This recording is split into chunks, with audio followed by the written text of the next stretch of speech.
You may have heard the saying, you can't teach an old dog new tricks. We have been made to believe that our brains are constantly trying to learn as much as possible before that one day comes when learning becomes impossible. Neuroscience is a vast and complex study of the brain. Through research, it has been found that the brain is constantly changing. This ability to change is called neuroplasticity. Unused connections are weakened, common pathways are strengthened, and new connections are being added at every moment. Many people thought that the onset of adulthood made the brain unable to accept new information. They thought that connections formed during an early critical period were fixed in place for life. In addition, in the case of brain damage, scientists thought that neurons could not form new connections. This meant that areas of the brain that were damaged would lose their function permanently. However, this is not the case. Even by the end of this talk, all of our brains will have changed in some way. There are many factors that determine how our brain forms and develops connections.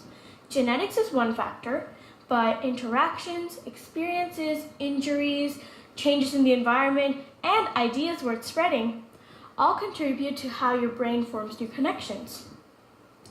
The brain reorganizes itself in response to change through axonal sprouting, where axons grow nerve endings to reconnect neurons. In this way, neurons can take over roles played by damaged parts of the brain. For example, if one brain hemisphere is damaged, the other hemisphere can take over for some of the functions, depending on its level of plasticity. Rasmussen's encephalitis is an example of a disease that deteriorates one hemisphere. There have been many cases where young people have had to have their damaged hemisphere completely removed, but still were able to regain most of their functions. In blind individuals, areas of visual processing adapt to process other sensor inputs such as hearing and touch. We can all stimulate our brain through stimulation and exercise. The primary driver of change is behavior. Practice and self-effort are required to keep our brains fit.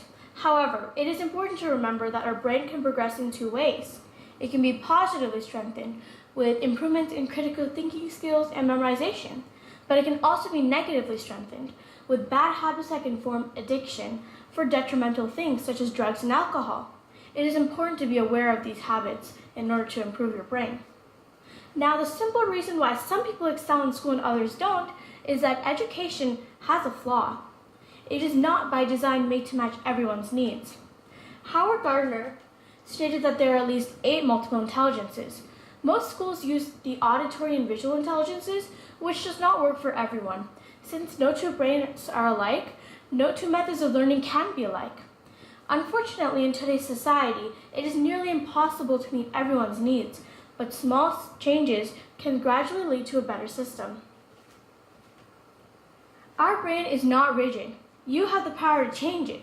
It is an empty canvas teeming with endless possibilities in empty space. Simply brushing your teeth with your opposite hand can promote your brain's flexibility. Even saying the alphabet backward can stimulate your brain and make it sharper. Z, Y, X, W, V, U, T, S, R, Q, P, O, N, M, L, K, J, I, H, G, F, E, D, C, V, A. So try something new. Do things in a different way. Face your fears. Break barriers. Anything is possible if you put your mind to it. Thank you.